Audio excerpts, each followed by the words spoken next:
A continent of almost unbelievable wealth, where the very ground is a treasury of the world's most vital resources.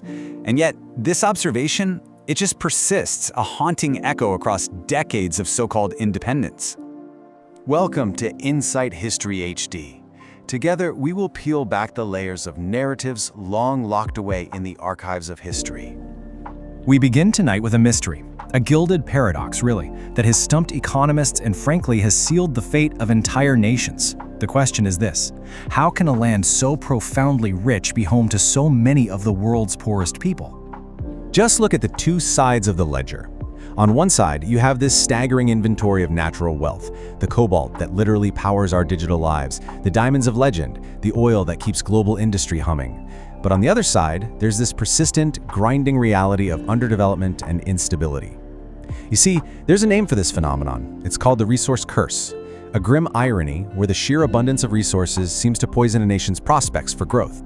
Now, to really understand this curse, we first have to diagnose its main symptom. It's like an economic sickness that turns what should be a blessing into a burden.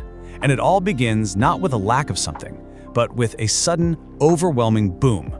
It's called the Dutch disease, and a 2024 analysis on the political economy of fragility and foreign dominance really helps break it down. It's what happens when a massive influx of foreign money from just one resource, like the natural gas they discovered in the Netherlands back in the 60s, paradoxically makes all of a country's other industries less competitive on the world stage.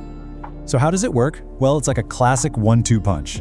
The easiest way to think about it is like someone winning the lottery. First, you get the spending effect.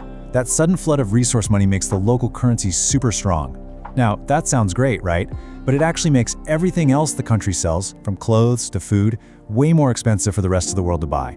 Then comes the second punch, the resource movement effect. All the country's best talent, its biggest investments, they all get sucked into that one booming sector. It's just like our lottery winner quitting their job and letting all their other skills rust. The result is a squeeze that hollows out the very industries that are supposed to create stable, long-term jobs and growth. And for so many African nations, this isn't just about factory output. As the journal article 40 Years of Dutch Disease Literature points out, this phenomenon often leads to something called de-agriculturalization, which just cripples the backbone of economies that have sustained people for centuries. But here's the thing, an economic disease like this, it can't spread in a vacuum. It needs a host.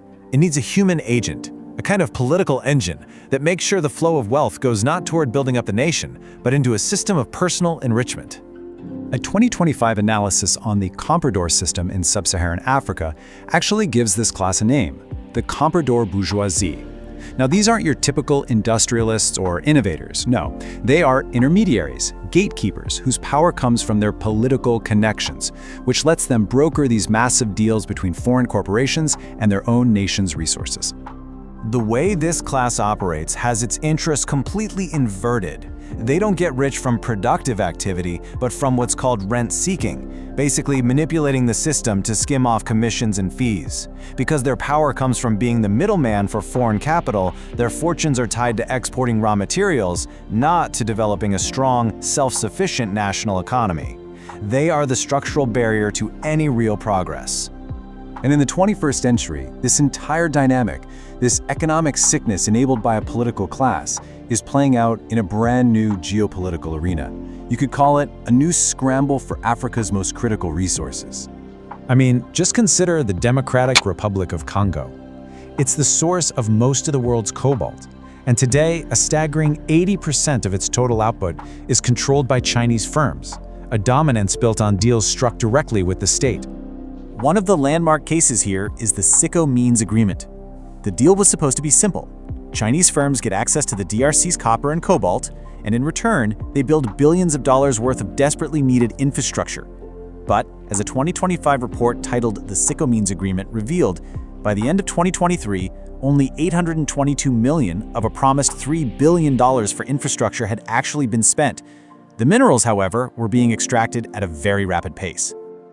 Sometimes, though, securing these resources takes more than a contract. It takes a partnership, where the currency isn't just cash, but raw coercion.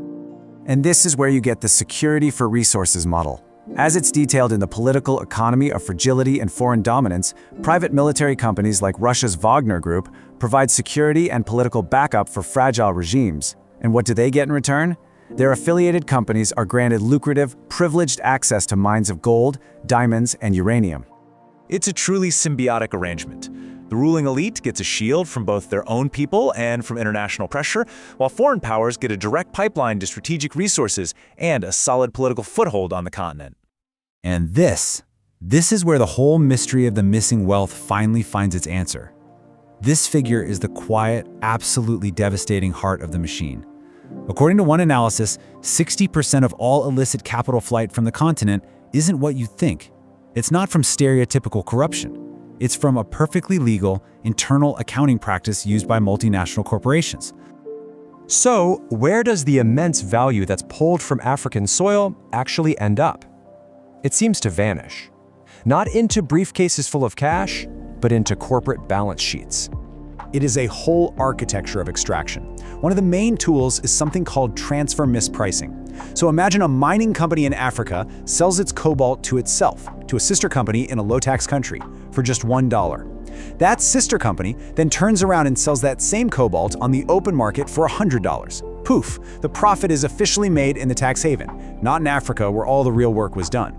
Using tactics like this, along with shell companies and treaty shopping, value is systematically siphoned away before it can ever be taxed or reinvested in the country it came from. But this vast, intricate, global system of economics, politics, and finance, it doesn't just exist out there in the abstract. It terminates in the most familiar of places. It ends in our hands. That cobalt, from a mine in Congo, its extraction made possible by a lopsided deal in a local elite, it generates the power in the lithium-ion battery, inside the very phone you might be holding right now. You see, history isn't just a static collection of events that are over and done with. It is a living, breathing system. Its gears are turning at this very moment, connecting a mine in Katanga to a boardroom in Shanghai, to a military base in the Sahel, all the way to the device in your palm. And it forces us to ask a final, deeply unsettling question. What is the true cost of the world in our pocket? If this journey has offered you a new perspective, support our exploration by subscribing to Insight History HD. Thank you for listening, and I will see you in the next narrative.